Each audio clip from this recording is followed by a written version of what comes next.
Coming up on the Nexus, the assassination of Charlie Kirk. What do we know about the suspect, and were others involved? The suspect wrote a note saying, I have the opportunity to take out Charlie Kirk and I'm going to take it. Plus the people celebrating his murder. Who are they, and how did they get like this? You look at the scum that speaks so badly of our country, the American flag burnings all over the place. That's the left, that's not the right. And J.D. Vance pledges to go after left-wing billionaires like George Soros. But why? There is no unity with the people who celebrate Charlie Kirk's assassination. Hello and welcome to the Nexus. I'm Matthew Moore, and today we're looking at the assassination of Charlie Kirk and what it means for America. Coming up on the program, almost all of the people responsible for these sort of crimes are crazy. Their heads are bags full of rabid ferrets.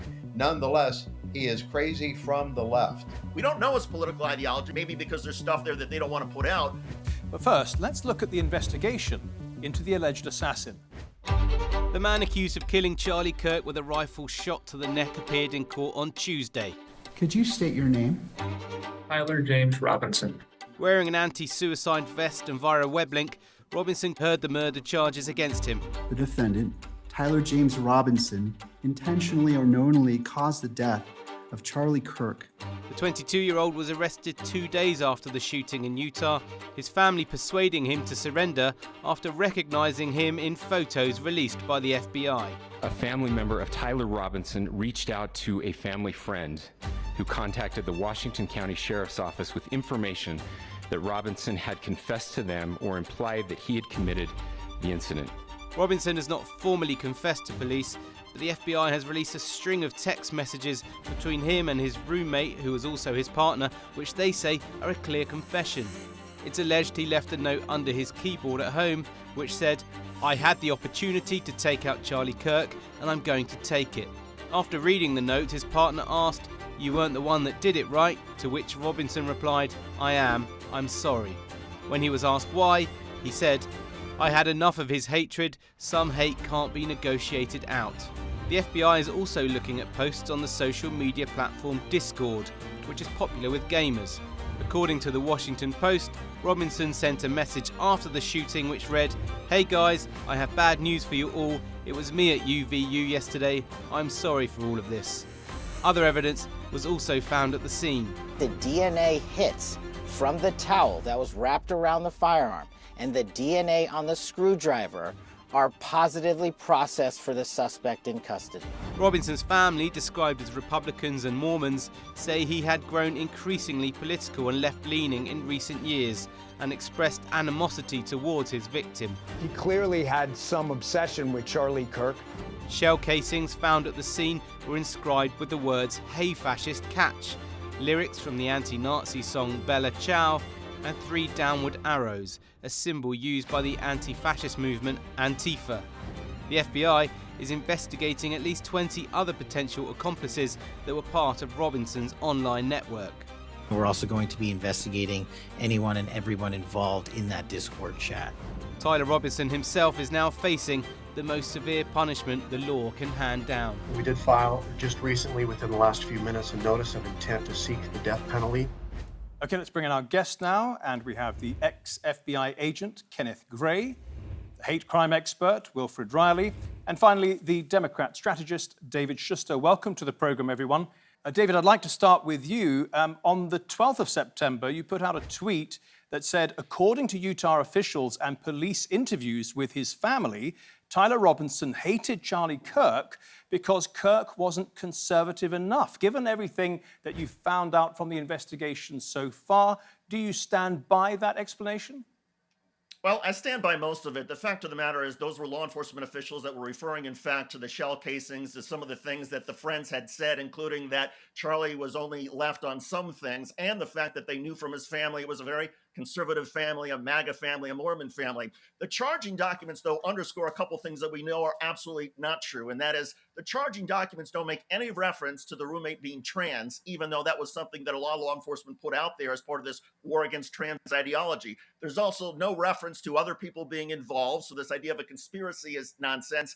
And again, the only reference to the trans stuff comes from double hearsay involving the mother who was speculating. So for so many days, we've all been trying to figure out, oh, is this political ideology? The regret that I have is that maybe I fed into this idea that political ideology was such a motivating factor, when I think we can all agree the reason he did this was, we don't know his political ideology because they haven't listed any of that, shockingly, maybe because there's stuff there that they don't want to put out. But we know that he did this because he was crazy. He was a lunatic. That's what matters here. Wilfred Reilly, looking at the evidence and testimony so far, what do you think the motivation was? Well, I think that when you hear hoofbeats, you think horses, not zebras. I mean, this is a famous conservative speaker. He's shot by someone, and yes, we do need more clarification on some of this, but who's described by family members as moving significantly to the left. He was not a MAGA guy. There are multiple confirmatory sources for this statement that his roommate was not only trans, but in fact, this guy's partner. There are text messages where he describes love, or at least a strong sense of affection for this person, says he regrets leaving them. The things that he wrote on the shell casings, Ciao Bello and Catch This Fascist, are used in the gamer world, but almost exclusively from the left. Ciao Bello is an Italian resistance slogan. So I think at very least we can say the argument that this is a groyper, this is a right-wing assassin, there's very little or no evidence of that. And Ken Gray, Tyler Robinson said in his text, well, he answered the question, didn't he? Why did you do this? He did indeed. And so in the charging documents, in an exchange with his roommate, roommate asked him why he did it. And he said, I had enough of his hatred. Some hate can't be negotiated out. He additionally told his parents the similar information when when his parents asked him why he did it. Robinson explained that there is too much evil and this guy spreads too much hate. His mother additionally said that he had become more and more left. While I agree with David that this is the action of a person who is crazy, nonetheless, he is crazy from the left. When Tyler Robinson says in his text, I had enough of his hatred, some hate can't be negotiated out, doesn't that indicate to you that it cannot be because Charlie Kirk was not conservative enough? No, because we still don't have any evidence, not about Charlie Kirk's hatred. There's no reference to Tyler Robinson's hatred. Did he hate people who are anti-gay? Did he hate people who were not conservative or Mormon enough or MAGA enough? There's no evidence about that whatsoever. All we know is that he had a certain feeling about Charlie Kirk. But I think the thing we can all agree on and that we should be focusing on, it doesn't really matter what his political ideology was. The fact of the matter is he was crazy. He slipped through the cracks. He was repressed perhaps in some way because of his upbringing, and he snapped. That's the reason he did this, not because of who his roommate was or necessarily because of what sort of political ideology he had. Ken Gray, what is the significance of the rounds with those slogans on, for example, like Catch Fascist? Well, according to Tyler Robinson himself, he describes to his roommate that these were just memes, that he was put those onto the shell casings himself, but that it was not really that significant. Perhaps had significance to him, but he lived in an internet world. He had dropped out of college. He spent most of his time gaming when he was not attending his technical school for electrical training. And so this may have importance to him. For instance, Catch Fascist, and then the up arrow, right arrow, 3 down arrows is from some online game about a very large weapon. But I think that he also intended that to be kind of a distraction. Okay, let's look at comments from J.D. Vance now, who hosted Charlie Kirk's show this week. He made some interesting remarks about George Soros. Have a listen. Shortly after Usha and I left Charlie's family and Charlie's remains in Arizona, I read a story in The Nation magazine about my dear friend Charlie Kirk. George Soros' Open Society Foundation funds this magazine, as does the Ford Foundation and many other wealthy titans of the American progressive movement. The writer accuses Charlie of saying, and I quote, "Black women do not have brain processing power to be taken seriously." But if you go and watch the clip, the very clip she links to, you realize he never said anything like that. He never uttered those words.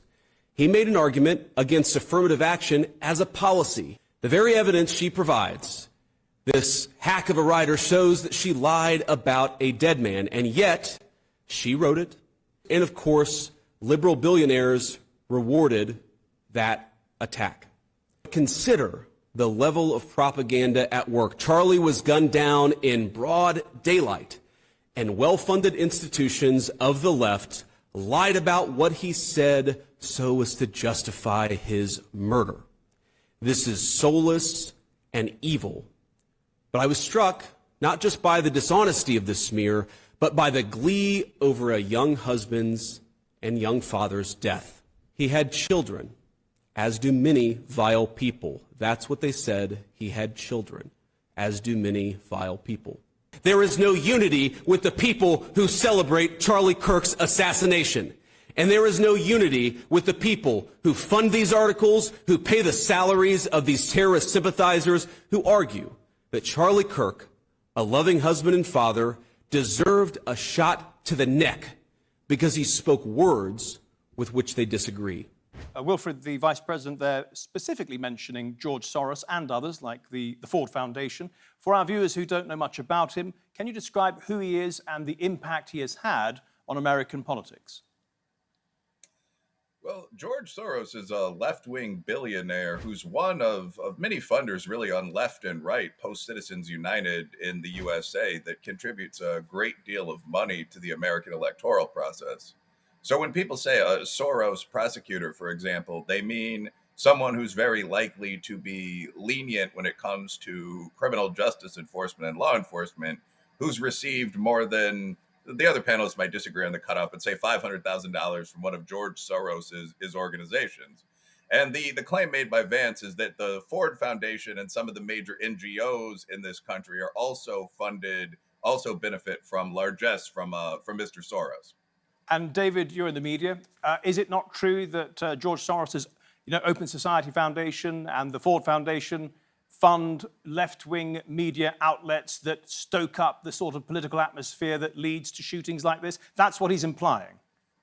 That's absurd. I mean, yes, it's true that Soros and others, the Ford Foundation, which I guess you could call as the axle of evil is what Republicans want to say now, that yes, they do fund politics in the United States, but the Koch brothers on the right, and there are lots of other people on the right who fund Republican conservative activism as well. To say that any of this, the Koch brothers or that Soros or Ford somehow is a direct link to somebody carrying out a shooting is absolute nonsense. And the other thing about the J.D. Vance clip is J.D. Vance, yes, he was correct that the comment that Charlie Kirk did not say all black women are there because of affirmative action, but he singled out several black women. And so the point of the article was that here's Charlie Kirk being divisive and essentially being racist. And that's what has gotten a lot of people angry and what should not be whitewashed as we look back at Charlie Kirk and what he said while he was alive. So in that case, the nation actually issued a correction. I mean, that's a very big point, isn't it? Well, yeah, look, I mean, you should be precise. And, all of us regret that sometimes as we're gathering information that you're not precise. But the idea that Charlie Kirk was not a racist, that he was not, that Charlie Kirk had not said bad things about black people, that's absurd. Of course, he is known as a racist and a bigot. That doesn't mean that Come in, Wilfred. Charlie Kirk is not known to most people as a racist and a bigot. The quote that we're talking about is him describing 4 specific people. It's not you black women. Sorry to bust in there. Yeah. Okay, look, we understand that Charlie Kirk was referring to individuals and not to women of a certain race. I think we can accept that. Ken, I just want to get into some data here that J.D. Vance pointed to, and then I'll come back to you.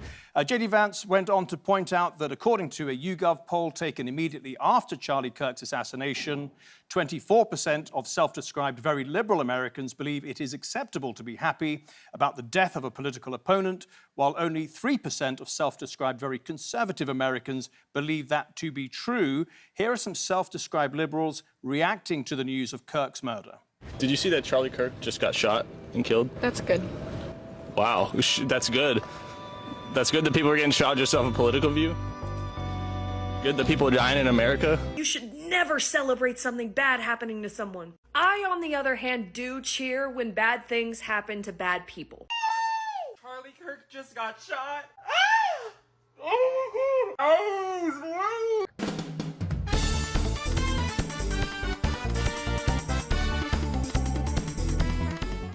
Ken, what explains that sort of behavior?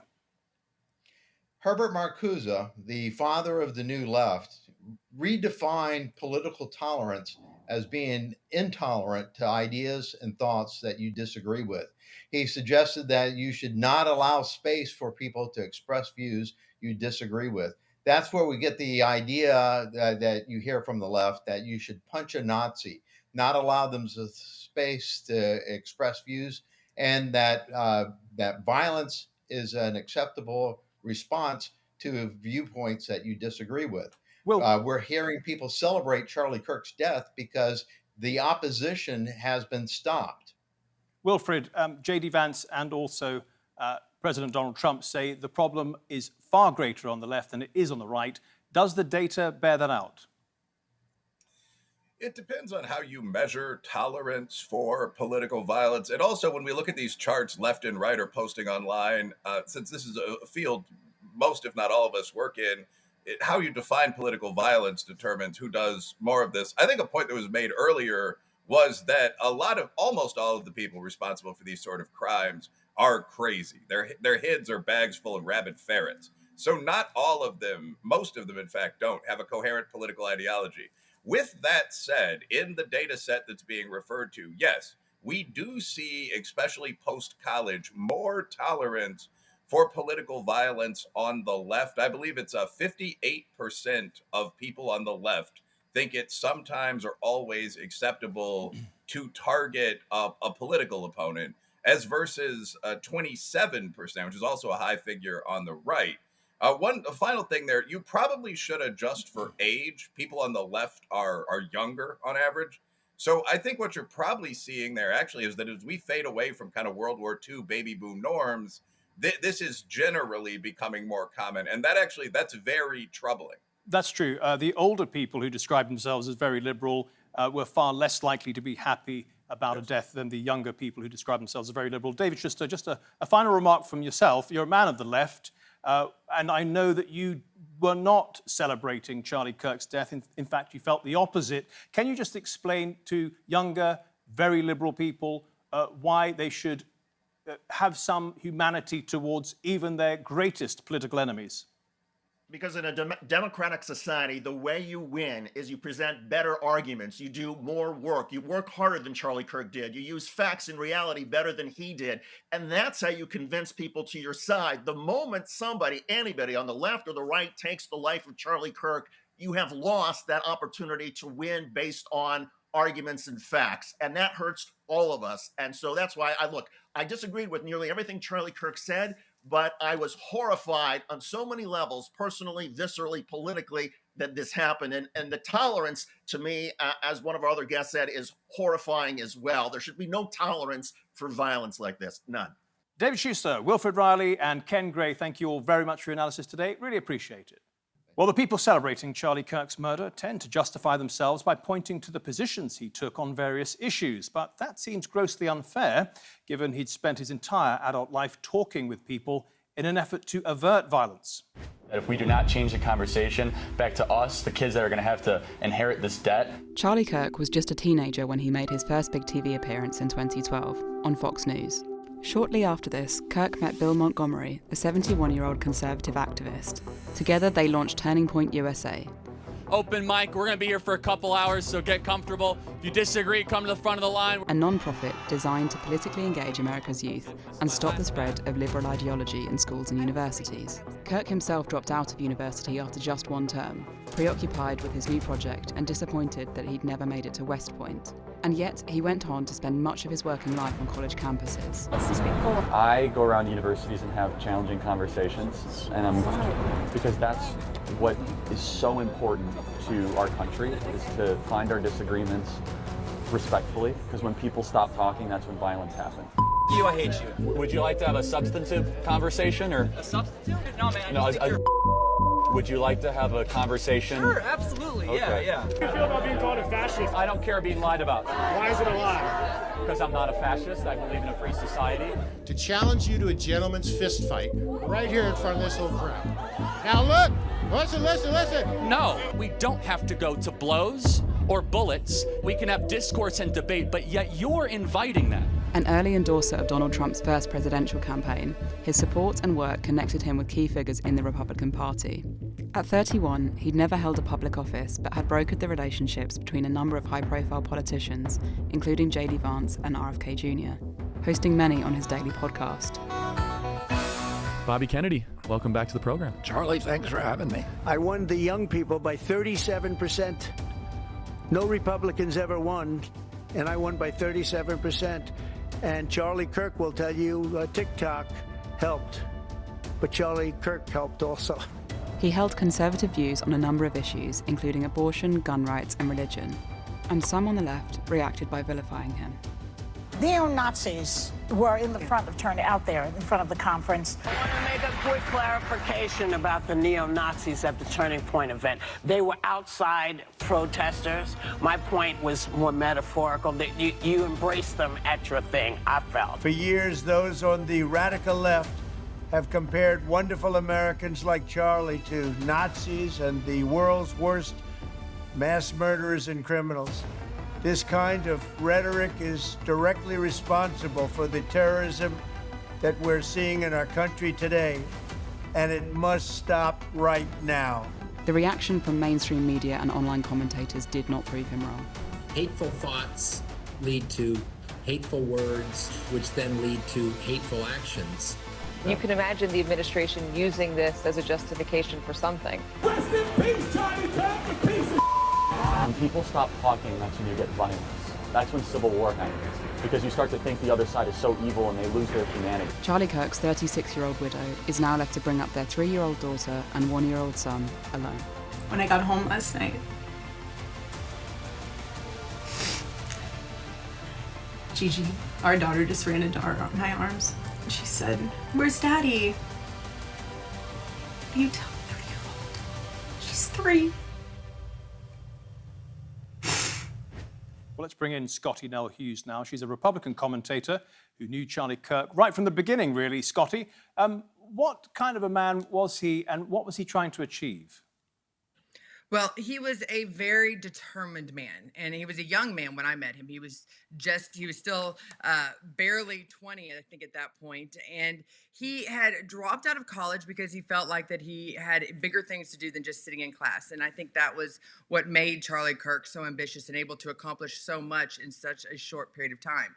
Always had a smile on his face, always wanting to stick to the subject of talking about the importance of the next generation of voters to the Republican Party and to the conservative movement.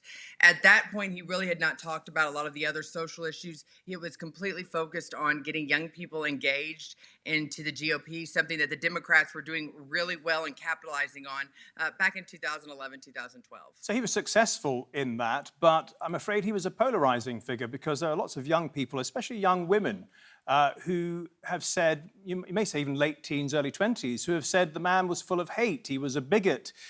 Can you defend him? Oh, I can definitely defend him on that issue. Of course, those women have been indoctrinated and they've bought these points that they've been told in schools and in pop culture that they are supposed to, that all that Charlie Kirk was talking about was that they should be submissive, that they should always do what the man says, that they should put the men before. And that's not what Charlie was preaching. If anything, Charlie was trying to continuously talk about equality, but more importantly, he was trying to fight this idea that men have been demasculinized by society. And so from that perspective, women were kind of told that he was a hateful, chauvinist kind of guy, when the exact opposite is true, especially after he got married and he had 2 daughters of his own. You could definitely even see him even become even more of someone fighting for equality for women because he wanted a chance for his daughters. Scottie, to what extent do you think the mainstream media, particularly the CNNs and the MSNBCs of this world, and certain left-wing influencers were responsible for that hatred towards Charlie? Matthew, let me say this. I think you can blame a lot on social media. I think that is an easy scapegoat, though. Yes, absolutely. When everybody can go out there and they can put whatever they want out on social media, that obviously can be very detrimental, especially when you're dealing with the younger generations that rely so much on social media like TikTok and X for their news. The reverse of it, though, they've got to be getting it from somewhere. and it's got to be justified. And they're using the rhetoric that they're hearing on these mainstream media sources to kind of build off their anger for. And I think that's where I think a lot of these networks that are going after certain individuals who say very ridiculous things, very inappropriate things, very vile things on air, you have to kind of look at, well, what led up to that conversation even happening? And I think this is where us in the media have to hold our own accountable, not necessarily the management firing, but I think that's where those of us, I mean, Matthew, if I came on this show and I said something very inappropriate, very vile and evil, I have no doubt, because I've been on your show, you would call me out. You say, that's not right, Scottie. We don't talk like that. That's what I think we need more of. I think we need more in our industry willing to look at each other in the eye, and it might cause us not to get invited to the next party or might not get invited to the next social event. But we need to look at each other and say, we should be higher. We should treat each other better because younger generations are following our lead, and it starts with the point, and that's us. Scottie Nell Hughes, thank you so much for that. Really appreciate it. And thank you at home and on your phones for watching. Until next week then, goodbye.